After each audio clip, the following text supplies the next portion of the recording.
કે ગોપાલ ઇટાલિયાનો એક વિડીયો આવે છે કે અમે ખેડૂતોના સમર્થનમાં આવી રહ્યા છીએ. એને વળતો જવાબ પાલભાઈ આપે છે કે તમે તૈયારમાં આવો છો, તૈયાર ભાણે તમારે જમવું છે. તો ગોપાલ ઇટાલિયાની ફરીથી પ્રતિક્રિયા આવે છે કે અમારે તૈયાર ભાણે નથી જમવું, અમારે ક્રેડિટ નથી જોતી. કોઈ મુદ્દો તો એટલો જ હતો ને કે સ્ટેજ ઉપર બેસીને આગેવાન કોણ થાય, ગોવાળ કોણ બને. તો આખા આંદોલનને આ ગોવાળ બનવાની જે અંદરનું હુંપણું હતું ને એ ભરખી ગયું અને આપણે એ મુદ્દાને મોટો થવા દીધો. આપણે ક્યાંય આપણા માંગની કે હકની વાત નથી કરી. અને બીજી વસ્તુ કે આપણે જેના પાસે આપણો હક માંગવા જતા તો એ તો કે ચલચિત્રમાં આવ્યા જ નથી. આખો મુદ્દો ખેડૂતોનો જે હક હતો એ કોના પાસે માંગવાનો હતો? જો કૃષિની વાત થતી હોય, વીજલાઈનની વાત થતી હોય તો આપણે આપણા હક માંગવા માટે કૃષિ મંત્રી પાસે જવાનું હતું, ઉર્જા મંત્રી પાસે જવાનું હતું. તો એનું તો ક્યાંય કશું નામ જ નથી. આમાં ક્યાં જીતુભાઈ વાઘાણીનું નામ આવ્યું છે, ક્યાં ઉર્જા મંત્રીનું નામ આવ્યું છે?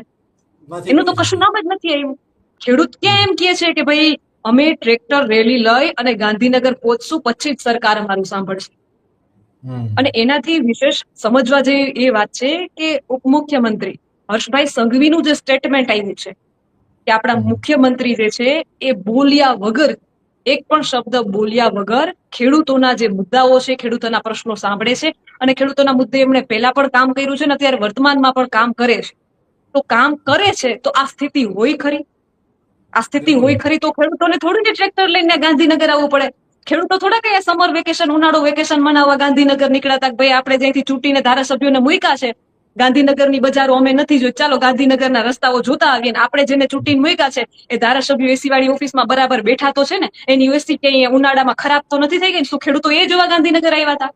તમે એમ કહો છો કે અમે પ્રશ્નોનો નિર્ણય કરીએ છીએ, તો શું ખેડૂતો ગાંધીનગરના રસ્તા જોવા આવ્યા હતા? જો તમે કામ કરતા હો તો ખેડૂતોને ગાંધીનગર આવવાની જરૂર જ શું હતી?